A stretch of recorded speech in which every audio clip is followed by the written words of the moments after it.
Malapit na raw ang parang malapit kami sa bagyo, infanta lang yung landfall eh.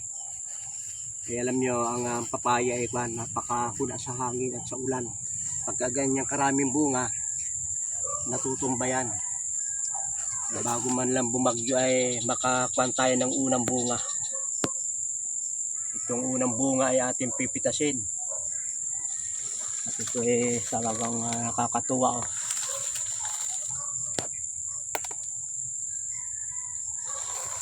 Bawi na doon sa puhunan. Binili ko ito ng 45 pesos yung puno. At ito ay palagay ko ano ito, mga 1 at 3 guhit. Ay, baka nga bumagyo, pati maniba lang ay kukuhain na natin ito. At yan na may nahihinog naman yan. Yung isa pwede nang kainin eh. Babawas pa tayo ng isa at baka nga bumagyo eh. May isa pang maniba lang oh.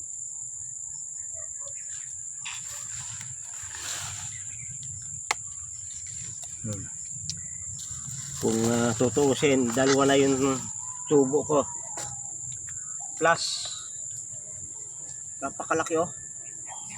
Mabigat na klase ito eh. Ang laman baga niya eh, makapal. Hindi siya pare-pareho ng laki. Ito yung maliit na klase. Pag nagbubuwig, maliit oh. Yung ang kuwan ay dalawa. Kaya dapat talaga eh, pipitasin yung isa eh. Huwag manghihinayang. Dahil pag ito, hindi ito mabibili. Maliit. Lalaki-laki pa ng kaunti yan. Pero kagaya na rin, maliit oh. Sa mga kuhain pa natin na rin. Bali, 4. Ito yung ating na-harvest. Unang harvest. 4. Yan. Mabigat. Kung sa magulang ay kung sa nanay ay napakabigat ang kalong nitong maliit na puno.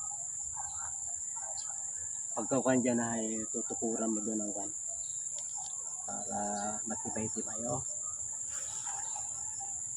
Ito ang nangyari.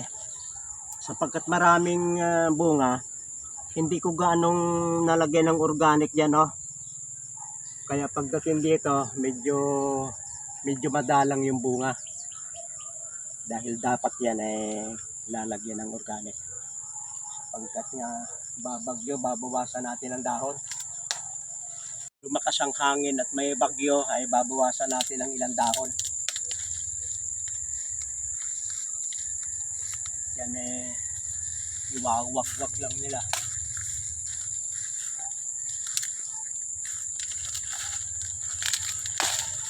Ano?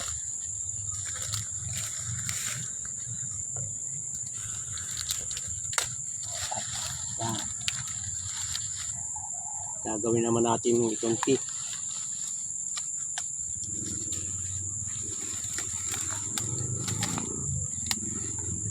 Pag binawasan mo ng dahon yan, lalong gaganda yung bunga sapagkat na yung ilang dahon ay tinanggal natin, hindi na susuportahan ng sustansya at atin ang tinanggal. Sa papaya, bago pa man dumilaw ng ganyan, tatanggalin na.